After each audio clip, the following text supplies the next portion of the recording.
রাধে রাধে।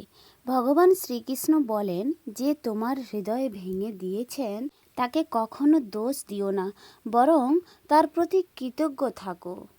কারণ সেই মানুষটা তোমাকে শিখিয়ে দিয়েছেন যে কোন দরজাটা তোমার জন্যেই ছিল না।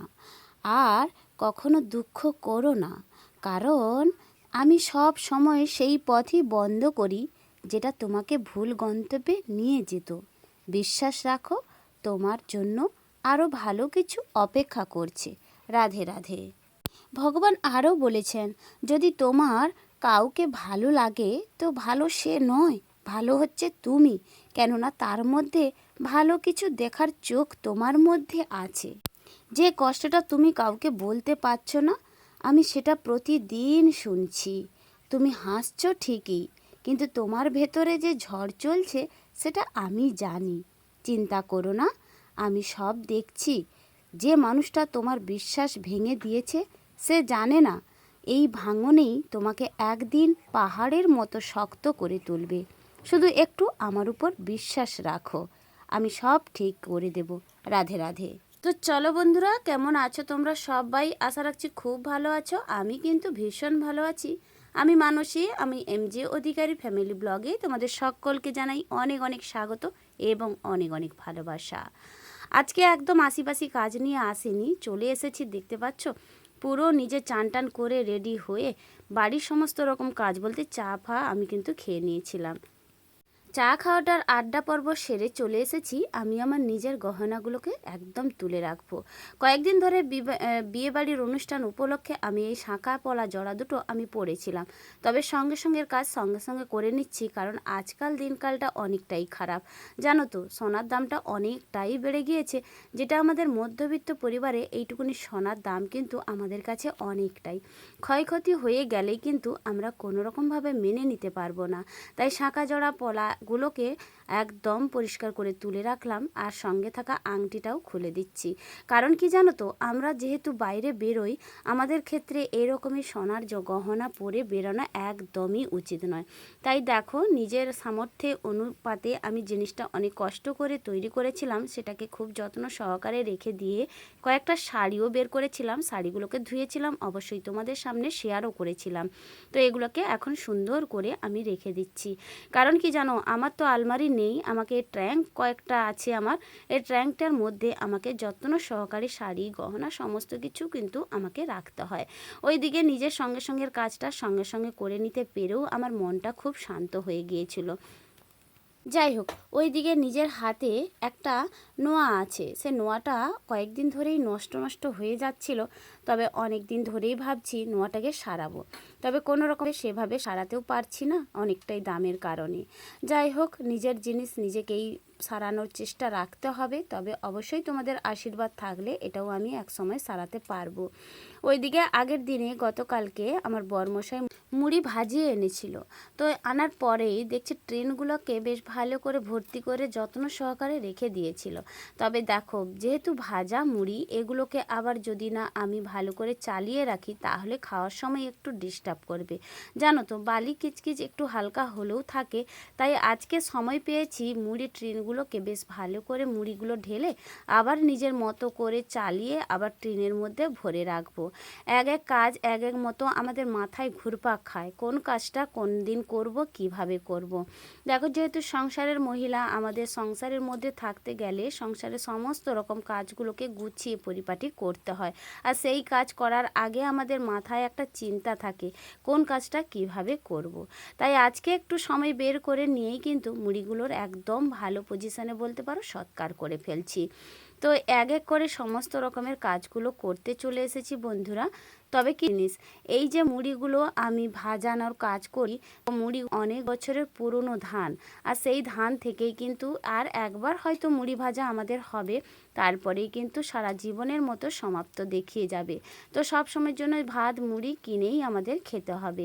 কারণ কি, জমিন থাকলেও আমরা সেভাবে জমিনে চাষ করতে পারছি না, আর এখন সেভাবে খাটাখাটনিটাও করতে পারছি না, যার কারণে আর কিন্তু চাষবাস আর করার মতো মানসিকতাও নেই। যাই হোক, ওইদিকে মুড়ি চাল চালিয়ে মুড়ি যে ছোট্ট ছোট্ট মুড়িগুলোকে একদম ফেলে দিই না, একদম রাস্তাতে দিয়ে দিয়েছি। ওইদিকে পাখিরা জানো তো আমাদের উঠোনে এসে ভীষণ পরিমাণে ক্যাচর ক্যাচর করে, তার মানে ওদের খাওয়ার একটা প্রয়োজন আছে। তাই মুড়ি ভাঙা মুড়িগুলোকে ওইখানে রেখে দিলাম, পাখিরা তাদের সময় মতো এসে মুড়িগুলোকে খেয়ে ফেলবে। যাই হোক, ওইদিকে ফেস্টুনগুলো ধুতে না ধুতে একজন মানে দিদি একজন আমার কাছে দেখা করতে এসেছিল। ওই যে ফোনটার একটু সমস্যা ছিল, তাই দেখো ফোনটাকে একটু দেখেও দিলাম। তো ওইদিকে কাজের মধ্যে শত কাজের মধ্যেও মানুষের একটা কথা রাখবো, এইটুকুনি আমাদের কিন্তু সবসময় করা উচিত। ছোট্টখাটো উপকার মানুষের মধ্যে করাটা একদমই দরকার। তো তারপরে দেখলাম বর্মশাই অনেকগুলো সবজি এনেছিল, সবজিগুলোকে এক এক করে গুছিয়ে রেখে দিচ্ছি। কারণ কি, ভালো করে যত্ন সহকারে ঠেকার মধ্যে গুছিয়ে রেখে দিলে সবজিগুলো বেশ ভালোই যায়। আর একে হাটবার অনুপাতে আমাদের সবজিগুলো আনা হয়, বাকি হাট কয়েকটা দিন মাঝে আমাদের সবজি কিনতেই লাগে না। কারণ কি, হাটবার এলেই আমাদের সবজির দাম যত করলেও একটু সামান্য পরিমাণে কম থাকে।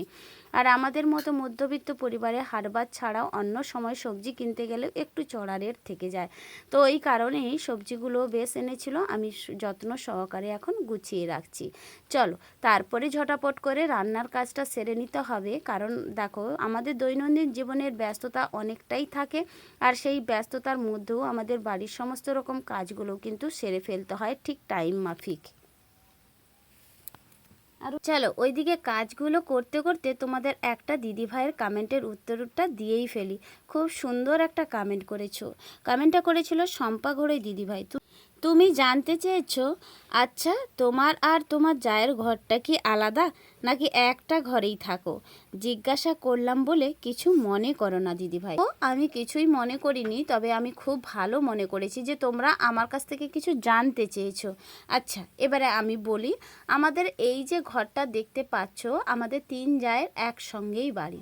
তবে আমি এবং আমার বড় জা একটা উঠোন থেকেই বের হই, আর আমার মেজো জা কিন্তু আলাদা এই ফ্রন্ট থেকেই বের হয়। তবে বাড়িটা কিন্তু একসঙ্গেই, আর আমাদের একসঙ্গে বাড়ি। তবে বড় জায়ের বাড়ি হচ্ছে, হয়তো বেরিয়েও যাবে, মেজো জায়ের বাড়ি পরবর্তীকার সময় হবে। তবে সমস্ত রকম স্কিম রেডি হয়ে গিয়েছে।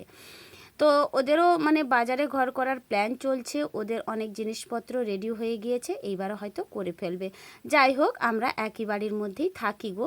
তবে আমি কিছুই মনে করিনি গো, খুবই ভালো লাগলো তুমি এই কমেন্টটা করে আমার কাছ থেকে জানতে চেয়েছো। তো কমেন্ট করেছিল সোমা দিদিভাই, তুমি কমেন্ট করেছো গুড ইভিনিং দিদিভাই। তো ইভিনিং দিদিভাই, তোমাদের সবাইকে জানাই অনেক অনেক ধন্যবাদ এইভাবে পাশে থাকার জন্য, আর পরবর্তী ভিডিও থেকে এইভাবে পাশে থেকো আমি আশা রাখছি। যাই হোক, বিকেলবেলা এখন চলে এসেছি নিজের ঘর দুয়ার ঝাড় দেওয়ার কাজ নিয়ে। তার সঙ্গে সঙ্গে ওই যে ফেস্টুনটাও পাট করে নিচ্ছি, জামা কাপড়গুলো একদিকে ভাঁজ করে নেব। জানো, ওইদিকে আমার খুড়শ্বশুরমশাই কিন্তু বসে বসে আমার পেছনেই লাগছিল। আমি ঝাড় দিচ্ছিলাম দেখে অনেক রকমের কথা বলছিল, তার সঙ্গে সঙ্গে আমি যে জামা কাপড়গুলো তুলছিলাম জানো তো, অনেক রকমের হাসির কথাও বলছিল। তবে হয়তো এই মুহূর্তে মনে নেই কি কি বলছিল, তবে অবশ্যই আমার মনে এলে আমি বলবো।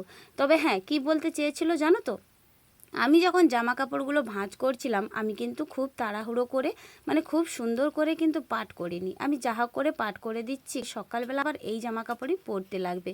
ওইদিকে দেখে বলছিল জামা কাপড়গুলো তোমার ভাঁজ করাটা দারুণ হয়েছে। মানে আসলে আমি একদম এলোমেলো করে রেখে দিয়েছি বলেই কিন্তু এই কথাটা বলেছিল। যাই হোক, কী করব, আর সবাইকে মানিলেও চলতে হবে, তাই না? চলো, ওইদিকে জামা কাপড়গুলো ভাঁজ করা হয়ে গিয়েছে। তবে সন্ধে দেওয়ার সময়টা কিন্তু একদম ঘনিয়ে এসেছে। এরপরে আমাকে আবার সন্ধে দেওয়ার কাজ করতে হবে। তারপরে আমি চলে যাব একটু বাজারে, অবশ্যই নিজেদের দোকানে একটু যাব। তবে কি কারণে যাচ্ছি তোমাদের পরবর্তী ভিডিওতে আমি অবশ্যই দেখিয়ে দেব। তো কি কারণে আমি সন্ধেবেলা নিজের সন্ধে আরতি দেখিয়ে আমি বেরিয়ে পড়েছিলাম আর কি। যাই হোক, ওইদিকে সন্ধে দেখানো সমাপ্ত করে নিজে একটু চা খেয়েই কিন্তু বেরিয়ে গিয়েছিলাম। পুচকু সোনাটাকে নিয়ে হাত ধরেই কিন্তু চলে গিয়েছিলাম আমার বাজারে।